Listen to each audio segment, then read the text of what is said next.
तर बाबांनो काल लक्कीविलमध्ये होतो कनेरवाडीच्या फाट्याला आपल्या इथं. तिथं आदित्यबाई गाठ पडलेला. आदित्यबाईची गाडी तिथं कंपनीत काम चालू होतं. भावाच्या 9 गाड्या आहेत. भावानं कमी वयात खूप प्रगती केली आहे.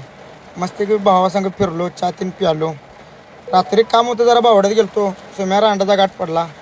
सुम्या अंडाचा 1 वर्षानं गाठ पडला आहे. भावाला भेटून भारी वाटलं. दोघांनी एकमेकांचं किस तीन घेतलेत. आलो रात्री मस्तपैकी रेडबुल प्याला.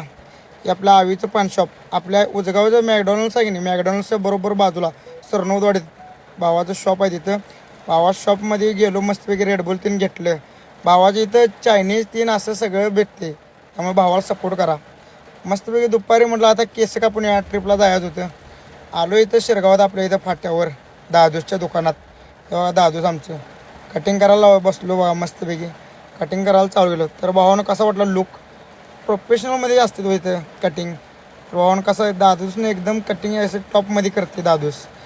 दाढीचा कट तिने एकदम प्रोफेशनल. तर भावानं कसा वाटला ब्लॉग लाईक करा, शेअर करा, कमेंट करा.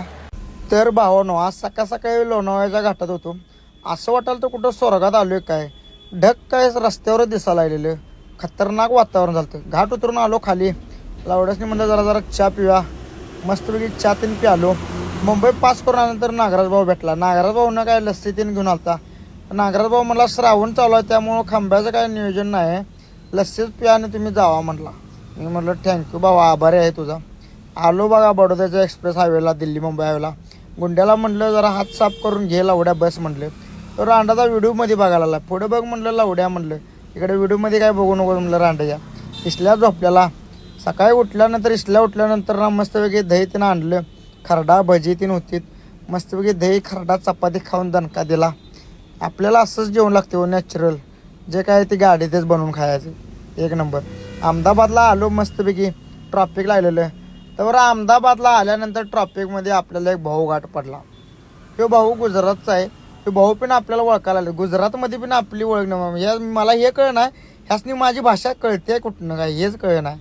आलो पंपात म्हैसाण्याला डिझेल टाकायला लावली. अजून जोधपूर यायचं होतं, लई लांब होतं.